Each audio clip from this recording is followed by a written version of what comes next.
Hello बच्चों, कैसे हो? बढ़िया। आप बढ़िया तो मैं भी बढ़िया। तो देखो बच्चों, आज हमें क्या पढ़ाई करनी है। आज है हमारे पास क्लास 11th का यूनिट नंबर 6 का वीडियो नंबर 5। तो बेटे ये छठी यूनिट का 5वां वीडियो है और इससे पहले 4 वीडियो आपको प्लेलिस्ट में भी मिल जाएंगे, नीचे डिस्क्रिप्शन में भी मिल जाएंगे और कुछ समय बाद आई बटन में भी लिंक आ जाएगा, जहां आप यूनिट नंबर 6 को पूरा पढ़ सकते हो, समझ सकते हो और अपने सुंदर से नोट्स बना सकते हो, जो एग्ज़ाम में आपकी बहुत ज़्यादा हेल्प करेंगे। इसी के साथ साथ आपको नीचे डिस्क्रिप्शन में पीडीएफ नोट्स का लिंक भी मिल जाएगा और आप पीडीएफ नोट्स के लिए टेलीग्राम पर भी सर्च कर सकते हो KMD सहारनपुर। तो देखते हैं आज का हमारा टारगेट क्या है। आज बेटे हमें पढ़ना है ऊष्मागतिकी का प्रथम नियम, या आप इसे इंग्लिश में कह सकते हो फर्स्ट लॉ ऑफ थर्मोडायनेमिक्स, और इसका दूसरा नाम है ऊर्जा की अविनाशिता का नियम, या फिर आप इसे इंग्लिश में कह सकते हो law of conservation of energy. तो ये हमें नियम पढ़ना है, बहुत इंपॉर्टेंट नियम है और एग्ज़ाम में बार बार पूछा जाता है, इसलिए बिल्कुल ध्यान से समझेंगे इसे। देखो, यहाँ लिखा हुआ है ऊर्जा की अविनाशिता का नियम या ऊष्मागतिकी का प्रथम नियम। आपको नाम से ही पता चल गया होगा ऊर्जा की अविनाशिता का नियम। इसका मतलब क्या है कि इस नियम के अनुसार ऊर्जा को न तो उत्पन्न किया जा सकता है और न ही नष्ट किया जा सकता है, परंतु ऊर्जा को एक रूप से दूसरे रूप में बदला जा सकता है। ये है ऊष्मागतिकी का प्रथम नियम या ऊर्जा की अविनाशिता का नियम। तो हम क्या लिखेंगे यहाँ बताओ?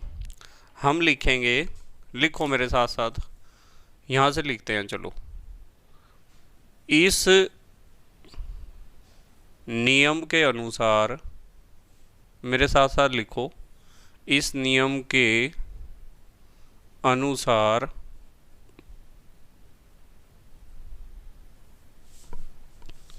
ऊर्जा को न तो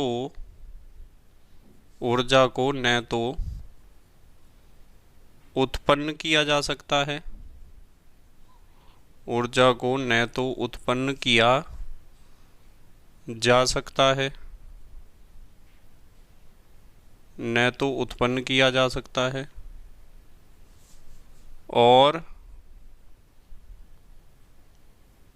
न ही नष्ट किया जा सकता है, और न ही नष्ट किया जा सकता है।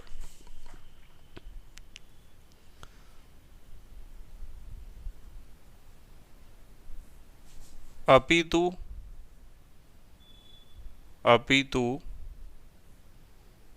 ऊर्जा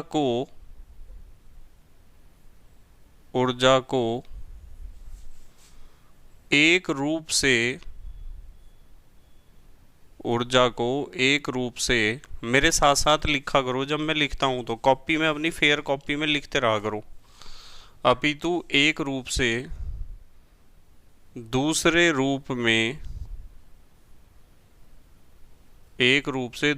रूप में बदला जा सकता है,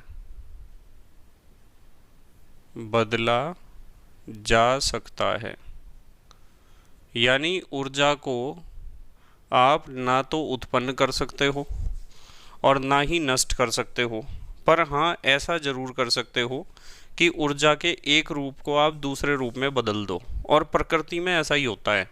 देखो, ये बात हमने यहाँ लिख दी, पर हाँ एक बात है, आप इसके अलावा इस नियम को बहुत सारी परिभाषाओं में बता सकते हो। चलो एक हेडिंग लिख लो आप, नोट हेडिंग लिखो, और नोट में मैं आपको लिखवाता हूँ इस नियम की कुछ और परिभाषाएं। ठीक है, तो यहाँ लिखेंगे हम अन्य परिभाषा, या अन्य परिभाषाएं लिख लो। कुछ और परिभाषाएं लिखते हैं इसी नियम की, जो आप लिख सकते हो। वैसे सबसे अच्छी परिभाषा तो यही है जो हमने यहाँ लिखी है कि ऊर्जा को न तो उत्पन्न किया जा सकता है और न ही नष्ट किया जा सकता है, पर इतना जरूर किया जा सकता है कि ऊर्जा एक रूप से दूसरी रूप में बदल जाए। और ऐसा ही होता है कि ऊर्जा एक रूप से दूसरे रूप में ही बदलती रहती है। ठीक है, तो इसकी कुछ परिभाषाओं में पहली परिभाषा आप लिखो कि आपके पास मान लो कोई विलगित निकाय है। तो विलगित निकाय तो आपको पता है किसे कहते हैं। विलगित निकाय एक ऐसा निकाय होता है जो परिवेश के साथ ऊष्मा का आदान प्रदान या ऊर्जा का आदान प्रदान नहीं कर सकता है। ठीक है, ऊर्जा का भी और द्रव्यमान का भी आदान प्रदान यदि वो परिवेश के साथ नहीं कर सकता है तो ऐसे निकाय को हम कहते हैं विलगित निकाय। ठीक है, या आइसोलेटेड सिस्टम। और मान लो आपके पास कोई विलगित निकाय है, तो विलगित निकाय की जो कुल ऊर्जा है या संपूर्ण ऊर्जा है वो स्थिर रहती है, वो कभी भी नहीं बदलती है, क्योंकि ऊर्जा क्या है, अविनाशी है। ऊर्जा को आप ना तो नष्ट कर सकते हो और ना ही उत्पन्न कर सकते हो, हालांकि एक रूप से दूसरे रूप में बदल सकते हो। तो आप एक परिभाषा दे सकते हो कि किसी, लिखो मेरे साथ साथ, किसी विलगित निकाय की, किसी विलगित निकाय की संपूर्ण ऊर्जा यानी कुल ऊर्जा, किसी विलगित निकाय की संपूर्ण ऊर्जा स्थिर रहती है। संपूर्ण ऊर्जा स्थिर रहती है। यदि आपके पास कोई विलगित निकाय है तो उसकी टोटल एनर्जी कंजर्व रहेगी, उसका ना तो एनर्जी लॉस होगा परिवेश में और ना ही परिवेश से उसे ऊर्जा प्राप्त होगी। तो ये भी ऊष्मागतिकी के प्रथम नियम की ही परिभाषा है। इसके अलावा नंबर 2 एक और परिभाषा आप लिख सकते हो। एक परिभाषा आप लिख सकते हो कि ब्रह्मांड की कुल ऊर्जा नियत रहती है या स्थिर रहती है। लिखो, ब्रह्मांड की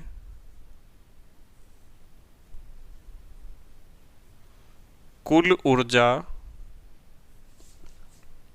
ब्रह्मांड की कुल ऊर्जा स्थिर रहती है। ये जो ब्रह्मांड है ना, ब्रह्मांड तो आप समझते हो, यूनिवर्स, ये पूरा संसार। सच्चाई ये है कि ये पूरा संसार अपने आप में एक विलगित निकाय है, बहुत बड़ा। और इस पूरे संसार में जितनी भी ऊर्जा है उतनी ही रहेगी। वो ऊर्जा क्या होता है, उस ब्रह्मांड से, हमारे ब्रह्मांड से ऊर्जा ना तो बाहर जा सकती है और ना बाहर से ऊर्जा अंदर आ सकती है।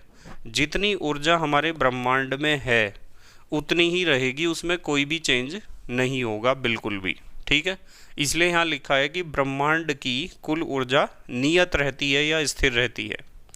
अच्छा, एक परिभाषा आप और दे सकते हो। मान लो आपको एक प्रकार की ऊर्जा नष्ट होती हुई तो कह नहीं सकते, खैर मान लो एक प्रकार की ऊर्जा है और वो आपको दिखाई दे रही है कि वो गायब या अदृश्य हो रही है। ठीक है, तो आप समझ जाओ कि उतनी ही मात्रा में दूसरे प्रकार की ऊर्जा उत्पन्न हो जाएगी। ठीक है, तो आप लिखो, चलो नंबर 3 में तीसरी परिभाषा आप क्या दे सकते हो। जब कभी किसी एक प्रकार की ऊर्जा, किसी एक प्रकार की ऊर्जा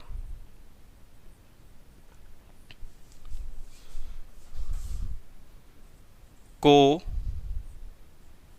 विलुप्त कह दो या गायब कह दो, विलुप्त होते हुए देखा जाता है। मतलब मान लो एक प्रकार की ऊर्जा आपको गायब होती हुई नजर आ रही है कि यार ये ऊर्जा कहाँ गई। ठीक है, तो ऐसा मत सोचना कि वो ऊर्जा नष्ट हो गई है, नष्ट नहीं होगी ऊर्जा। तो यहाँ लिखा हुआ है जब कभी किसी एक प्रकार की ऊर्जा को विलुप्त होते हुए देखा जाता है तो उतनी ही मात्रा में यानी उसके समतुल्य, ठीक है, उतनी ही मात्रा में कोई दूसरे प्रकार की ऊर्जा, उतनी ही मात्रा में कोई दूसरे प्रकार की ऊर्जा क्या हो जाती है, उत्पन्न हो जाती है। मतलब ऊर्जा कभी भी नष्ट नहीं होती है। आप जो सोच रहे कि वो एक प्रकार की ऊर्जा गायब हो गई है, नष्ट हो गई है, वास्तविकता में वो ऊर्जा नष्ट नहीं हुई है, वो दूसरे रूप में बदली है और उतनी ही मात्रा में बदली है। मतलब दोनों ऊर्जाओं के बीच समतुल्यता रहेगी, ठीक है। इसके अलावा भी बहुत सारी परिभाषाएं हैं, जैसे नंबर 4 पर हम लिख सकते हैं, मान लो आप कहते हो कि कोई ऐसी मशीन बनाएंगे जो ऊर्जा ग्रहण ना करे और लगातार लंबे समय तक कार्य करती रहे, तो ऐसी मशीन को बनाना असंभव है, ठीक है। यानी बिना ऊर्जा ग्रहण किए लगातार कार्य करने वाली मशीन को बनाना असंभव है। ये भी ऊष्मागतिकी का प्रथम नियम ही है, ठीक है। लिखो इसे भी,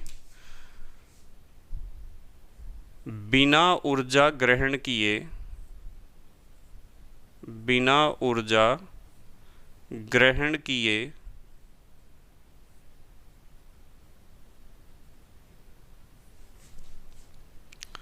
लगातार कार्य करने वाली मशीन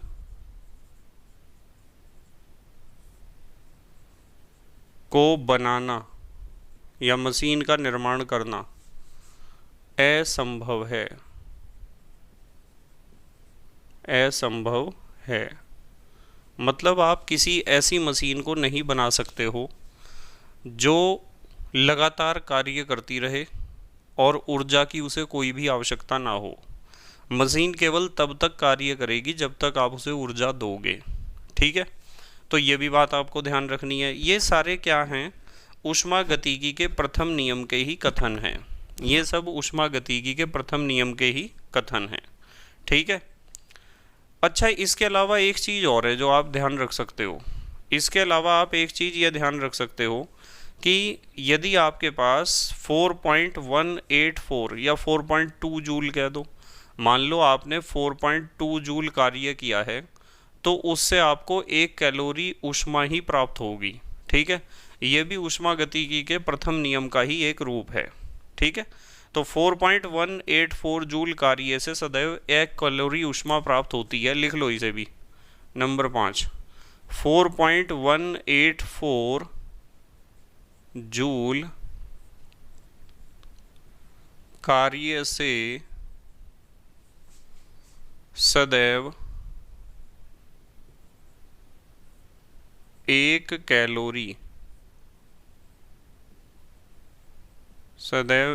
कैलोरी ऊष्मा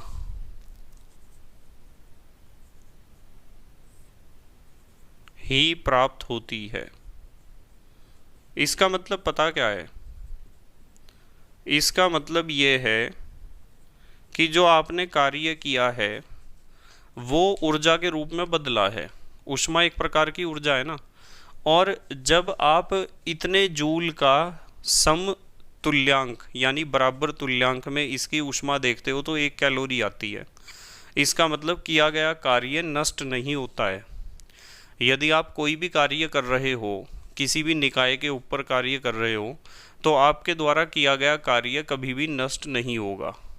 वो क्या होगा, ऊष्मा के रूप में या अलग प्रकार की ऊर्जाओं के रूप में बदल जाएगा।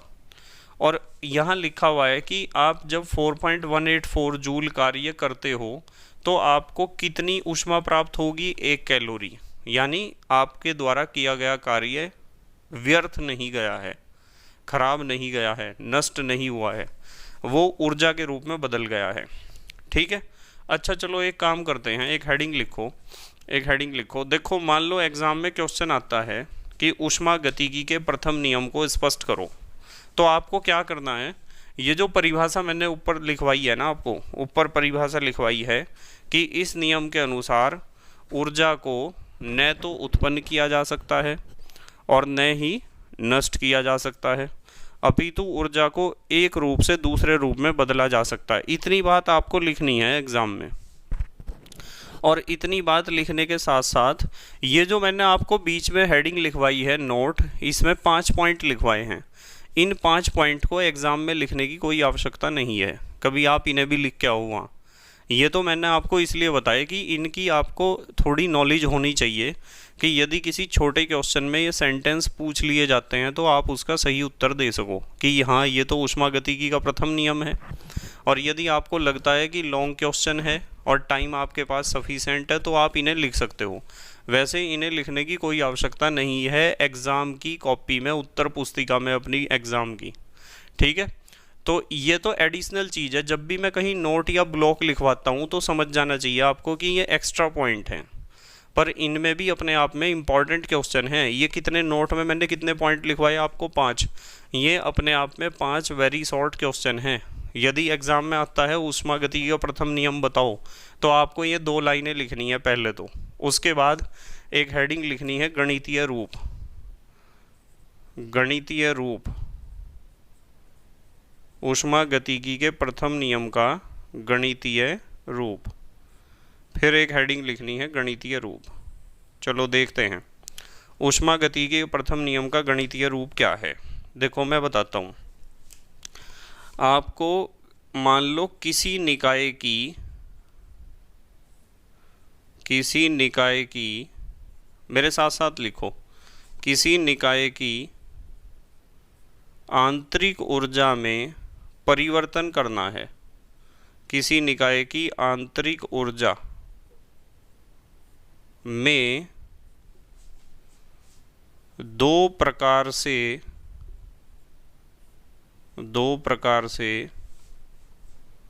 परिवर्तन, आंतरिक ऊर्जा में 2 प्रकार से परिवर्तन किया जा सकता है। 2 प्रकार से परिवर्तन किया जा सकता है।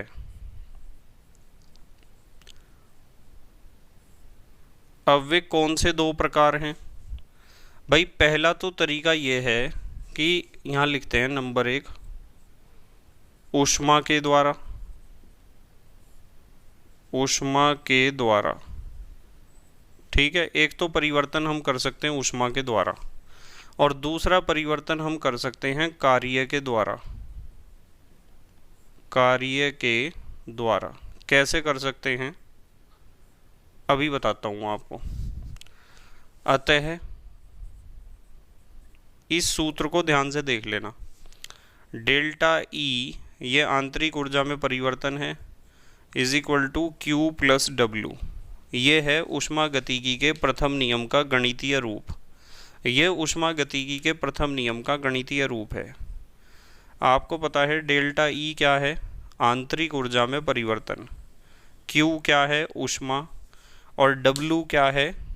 डब्ल्यू क्या है बताओ? कार्य। अब इन तीनों को आपको ध्यान से समझना पड़ेगा।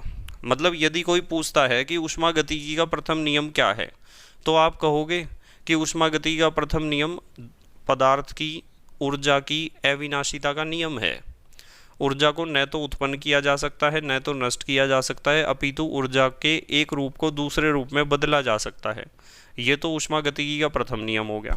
फिर उसने पूछा कि ऊष्मागतिकी के प्रथम नियम का गणितीय रूप क्या है, तो गणितीय रूप ये है delta E is equal to Q plus W.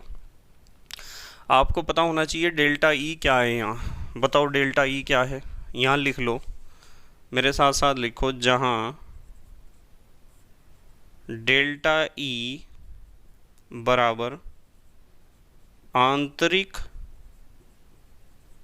निकाय की आंतरिक ऊर्जा की बात कर रहे हैं हम, आंतरिक ऊर्जा में परिवर्तन। डेल्टा ई तो निकाय की आंतरिक ऊर्जा में परिवर्तन है, ठीक है।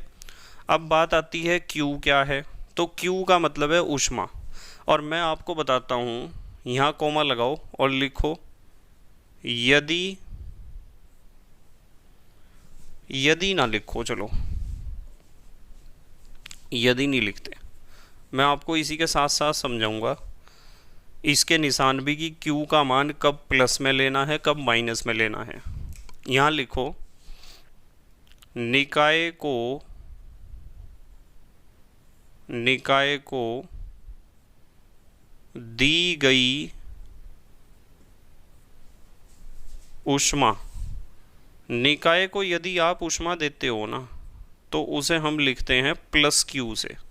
इस चीज़ को सीख जाओ, यदि आप निकाय को ऊष्मा देते हो तो Q का मान आपको प्लस में लेना है, और कोमा करके लिखो निकाय से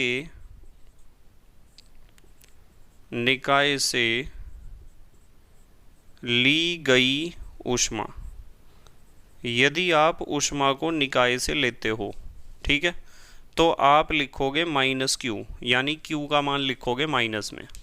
तो धनात्मक ऊष्मा और ऋणात्मक ऊष्मा का मतलब आपको पता होना चाहिए। यदि आप निकाय को ऊष्मा दे रहे हो तो Q का मान आपको प्लस में लेना पड़ेगा, और यदि निकाय से आप ऊष्मा ले रहे हो अर्थात परिवेश को दे रहे हो ऊष्मा, तो Q का मान आपको माइनस में लेना पड़ेगा। कॉमा निकाय पर किया गया कार्य, निकाय पर किया गया कार्य, यदि आप निकाय के ऊपर कार्य कर रहे हो, जैसे आप पिस्टन को दबाते हो तो निकाय पर ही तो कार्य करते हो, तो यदि निकाय पर किया गया कार्य, निकाय पर आप कार्य करते हो तो Q का मान आपको प्लस में लेना पड़ेगा। सॉरी, Q तो ऊष्मा है, W कार्य को W से लिखते हैं ना, तो W का मान आपको प्लस में लेना पड़ेगा। कोमा यानी उसे कहते हैं धनात्मक कार्य, यदि निकाय के ऊपर आप कार्य करते हो। और यहाँ है कोमा करके लिखो निकाय द्वारा किया गया कार्य, यदि निकाय कार्य कर रहा है तो उस कार्य को कहते हैं ऋणात्मक कार्य, और वहाँ W का मान आपको लेना होता है माइनस में।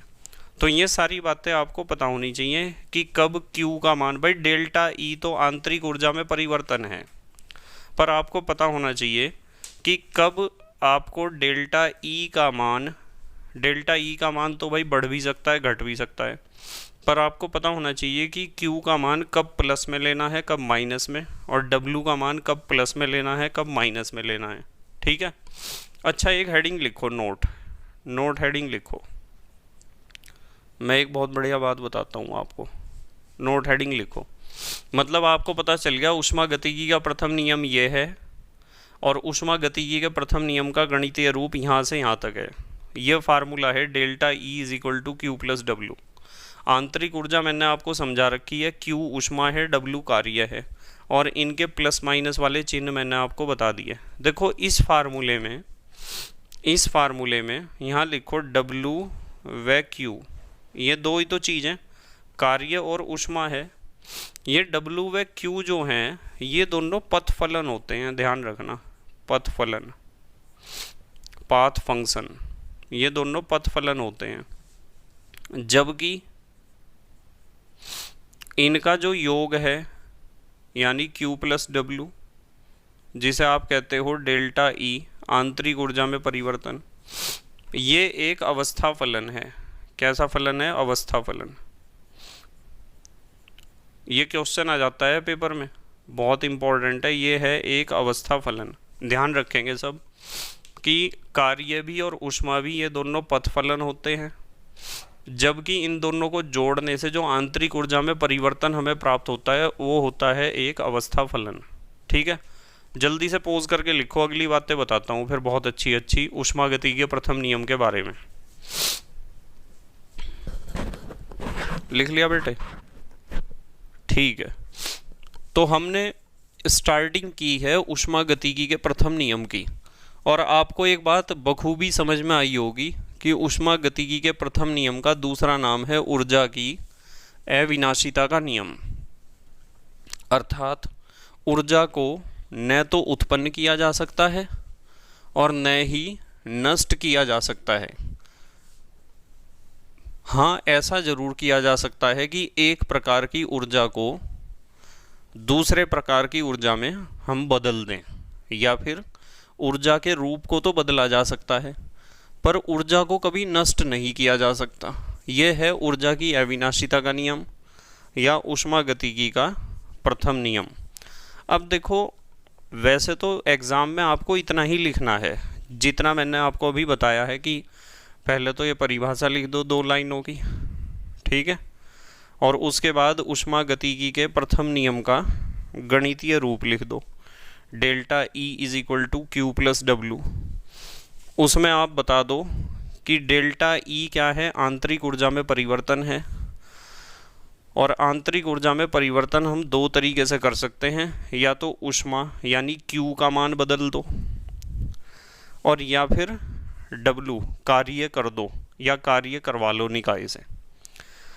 देखो, कभी कभी बच्चों के दिमाग में क्वेश्चन आता है कि सर ठीक है, आपने फार्मूला बता दिया delta E is equal to Q plus W, पर डेल्टा ई का मान किस तरीके से बदलेगा, डेल्टा ई का मान कैसे बदलेगा, मतलब क्यू और डब्लू से। मैं बता रहा, देखो कैसे बदलेगा, ध्यान से समझना आप। देखो, हमने फार्मूला पढ़ा delta E is equal to Q plus W. वैसे तो मैं बहुत सारी स्थितियां आपको अभी बताऊंगा ही, पर एक छोटी सी बात समझ लो। यदि मैं कहूँ आपको कि Q का मान प्लस में है और W का मान भी प्लस में है, इसका मतलब पता क्या है? इसका मतलब ये है कि आप निकाय को ऊष्मा दे रहे हो और निकाय के ऊपर कार्य भी कर रहे हो। ये बिल्कुल ऐसा है कि आपके पास एक सिलेंडर है, इसमें पिस्टन लगा हुआ है, ये निकाय को ऊष्मा दे रहे हो, इसका मतलब नीचे से इसे ऊष्मा दे रहे और ऊपर से पिस्टन को दबा रहे। आप पिस्टन को दबा के निकाय के ऊपर कार्य भी कर रहे। यदि आप निकाय के ऊपर कार्य करते हो तो डब्लू का मान प्लस में होता है, और यदि आप निकाय को ऊष्मा देते हो तो क्यू का मान भी प्लस में होता है। तो ऐसी स्थिति में ये भी प्लस हो जाएगा, ये भी प्लस और ये भी प्लस होगा, तो डेल्टा ई का मान हमें कैसा प्राप्त होगा? धनात्मक। तो इसका मतलब निकाय की आंतरिक ऊर्जा क्या होगी? बढ़ेगी। अब यदि मैं कह दूं आपको, ये तो पहली स्थिति बताई, दूसरी स्थिति ऐसा भी तो हो सकता है कि आप निकाय से ऊष्मा लो, यानी ये तीर का निशान ऐसा हो जाए, ऐसा निकाय से ऊष्मा लोगे तो क्यू का मान नेगेटिव होगा, माइनस में होगा, और निकाय ही कार्य कर रहा हो तो डब्लू का मान भी नेगेटिव होगा, ठीक है। यानी निकाय पिस्टन को ऊपर की तरफ धकेल रहा है, पिस्टन को उठा रहा है। तो जब ये भी माइनस है, ये भी माइनस है, तो डेल्टा ई का मान कैसा हो जाएगा? डेल्टा ई का मान भी माइनस में हो जाएगा। इसका मतलब निकाय की आंतरिक ऊर्जा क्या होगी? घटेगी। पर हाँ, ऐसा भी तो हो सकता है, देखना ज़रा। यदि मैं आपको कह दूं कि Q तो है प्लस में, यानी आप निकाय को ऊष्मा दे रहे हो, निकाय को गर्म कर रहे, आप ऊष्मा दे रहे, पर डब्लू का मान है माइनस में। आपने निकाय को ऊष्मा दी और निकाय ने कार्य किया, निकाय ने पिस्टन को ऊपर उठाया, इसका मतलब डब्लू का मान माइनस में है। तो डेल्टा ई का मान क्या हो सकता है भाई? प्लस भी हो सकता है और माइनस भी हो सकता है, यानी आंतरिक ऊर्जा बढ़ भी सकती है और घट भी सकती है। वो डिपेंड करता है कि इन दोनों में से Q और W में से कौन सी वैल्यू बड़ी है और कौन सी वैल्यू छोटी है, इस बात पर डिपेंड करता है, ठीक है। तो इस तरीके से मतलब इन सारी बातों को समझना पड़ेगा हमें।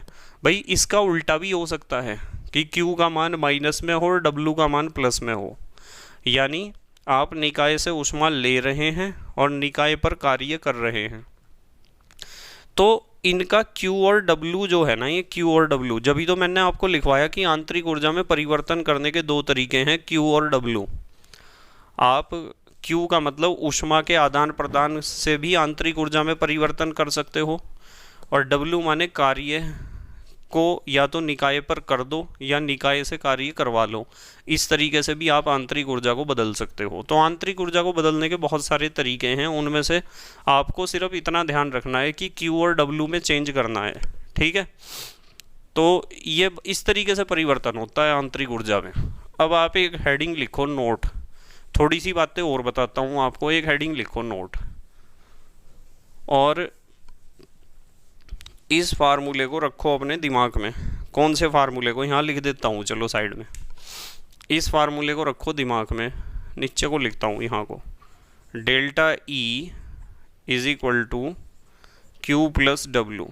इसकी ज़रूरत पड़ने वाली हमें बार बार, ठीक है, इसलिए मैंने लिख दिया साइड में। और एक हेडिंग लिख लो नोट, नोट हेडिंग लिखो। अब देखो कितनी अच्छी अच्छी बातें मैं आपको बताऊंगा।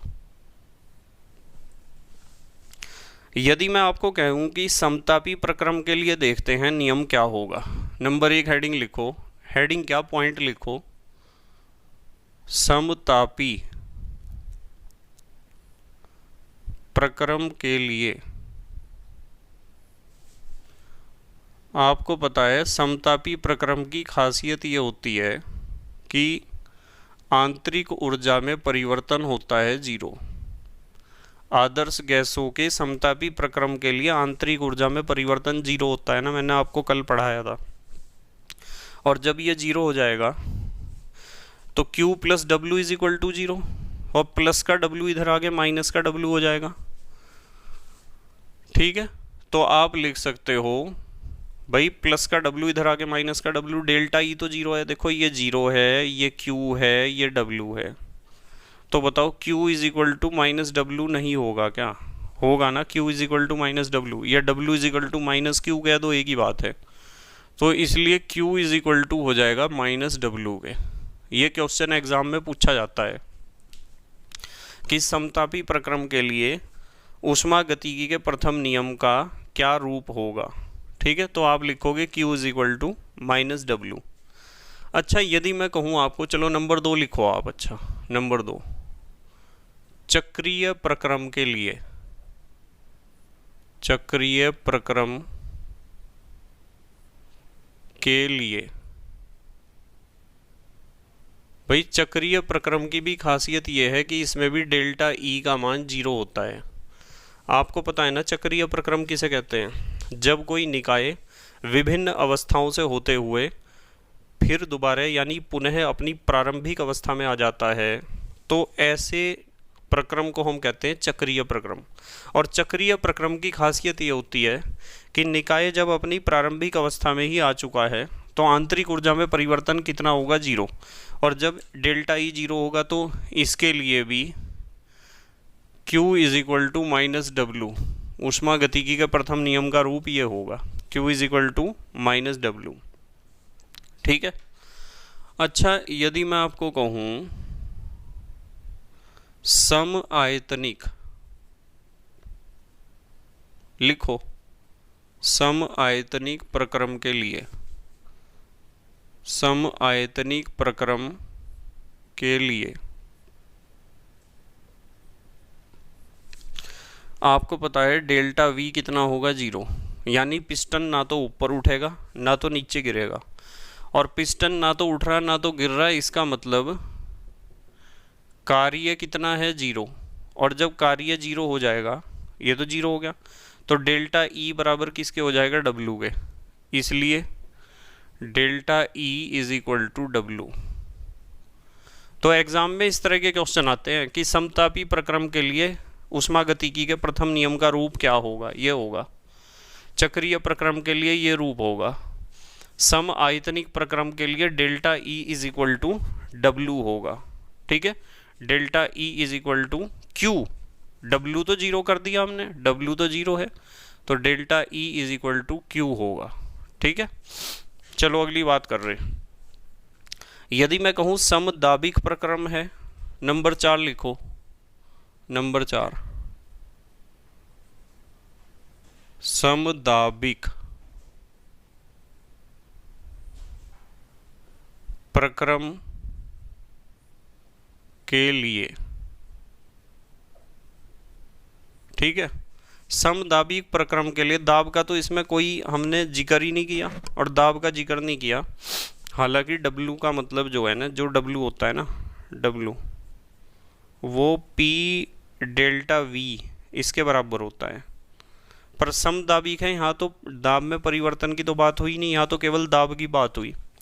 तो इसका मतलब समदाबी प्रक्रम के लिए हमारा फार्मूला ज्यों का त्यों रहेगा, delta E is equal to Q plus W। बस आपको यह ध्यान रखना है कि Q का मान कब प्लस माइनस में लेना है और W का मान कब प्लस माइनस में लेना है। एक चीज़ और सीख लो चलो, रुद्धोष्म प्रक्रम, रुद्धोष्म प्रक्रम के लिए यदि मैं कहूं कि रुद्धोष्म प्रक्रम के लिए बताओ, तो रुद्धोष्म प्रक्रम के लिए आपको पता है ऊष्मा का आदान प्रदान 0 और Q का मान 0, तो डेल्टा E बराबर क्या हो जाएगा, W। डेल्टा E बराबर W, ठीक है भाई। Q का मान 0 है तो डेल्टा E बराबर किसके हो जाएगा, W के। तो ये भी 5 पॉइंट आपको पता होने चाहिए। जो बातें मैं नोट में लिखवाता हूँ ना, ये बहुत इंपॉर्टेंट होती हैं, ध्यान रखना। आपको मैंने बता दिया कि ये सारे संबंध किस तरीके से हमने प्राप्त किए हैं। एक हेडिंग लिख लो, सीमाएं या लिमिटेशंस। ऊष्मा गतिकी के प्रथम नियम की सीमाएं क्या क्या हैं, क्या क्या लिमिटेशंस हैं, क्या क्या कमियां हैं, ठीक है। लिखो जरा, इस नियम की सहायता से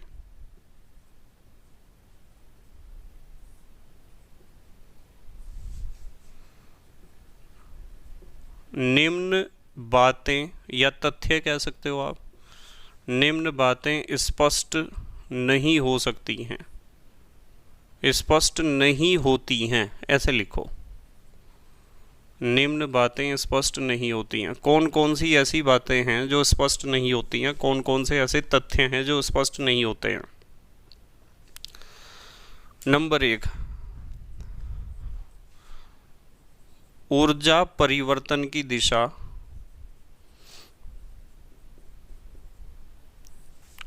ऊर्जा परिवर्तन की दिशा एवं सततता, इसका नहीं पता चलता। मतलब ऊर्जा परिवर्तन की दिशा क्या रहेगी, क्या ऊर्जा परिवर्तन सतत होगा, कंटिन्यूअस होगा या नहीं होगा। एक तो ये बात स्पष्ट नहीं होती है ऊष्मागतिकी के प्रथम नियम से, ठीक है। नंबर 2, दूसरी बात, क्या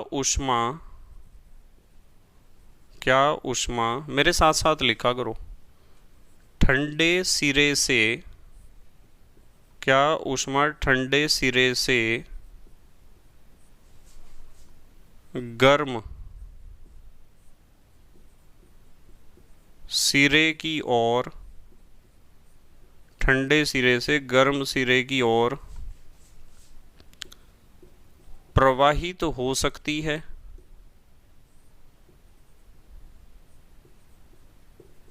प्रवाहित हो सकती है। एक इस बात का पता नहीं चलता है कि ऊष्मा ठंडे सिरे से गर्म सिरे की ओर प्रवाहित हो सकती है या नहीं।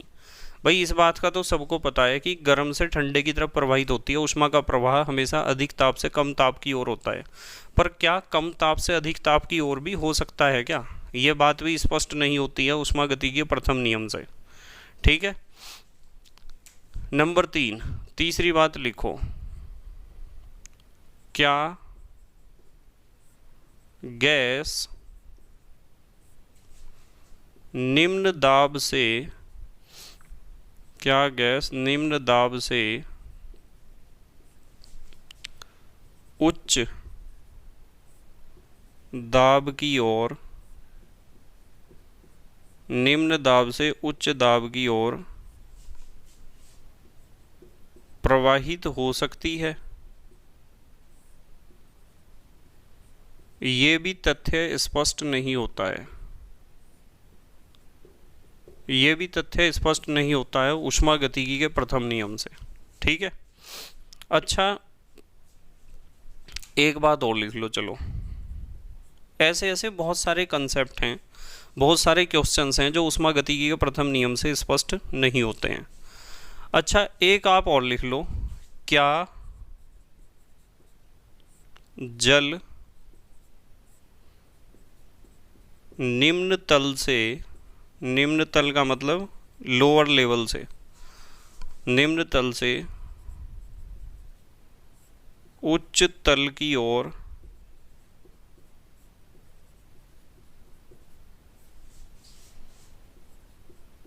प्रवाहित हो सकता है?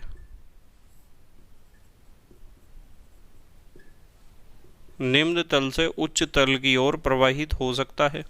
तो ये कुछ क्वेश्चंस हैं जो आपको याद रखने हैं कि भाई ये बातें ऊष्मागतिकी के प्रथम नियम से स्पष्ट नहीं होते हैं, तो ये लिमिटेशंस हैं। अब हमारे देश के प्यारे प्यारे बच्चे जल्दी से पोज करके लिखेंगे।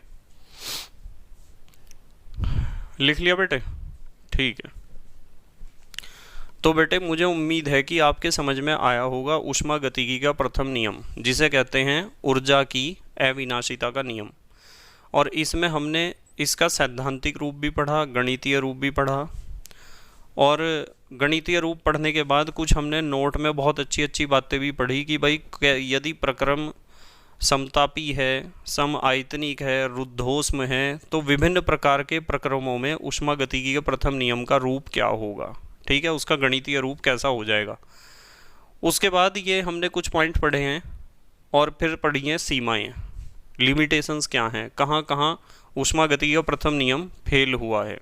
तो इस तरीके से आपको बस एक बात ध्यान रखनी है कि अपने नोट्स बनाते रहना है। नोट्स अपने बनाते रहो, हैंड रिटन नोट्स मेरे साथ साथ बनाया करो, कोशिश करा करो कि आप मेरे साथ साथ ही नोट्स बनाओ। जो छूट जाता है वो पोज करके लिख लिया करो, जब मैं कहता हूँ पोज करके लिख लो, या फिर आप बीच में कहीं भी पोज कर सकते हो, आपकी मर्जी है। वीडियो को कहीं भी रोक लो और पूरा कर लो। ठीक है, बस मेहनत और ईमानदारी से पढ़ाई करते रहो। यदि आप मेहनत और ईमानदारी से पढ़ाई करते रहोगे तो आपका जो रिजल्ट होगा ना, आपका जो फल होगा वो बहुत अच्छा होगा, बहुत मीठा फल आपको मिलेगा, भले ही उसमें थोड़ा टाइम लग जाए। ठीक है, तो thank you very much for watching this video. Okay, bye.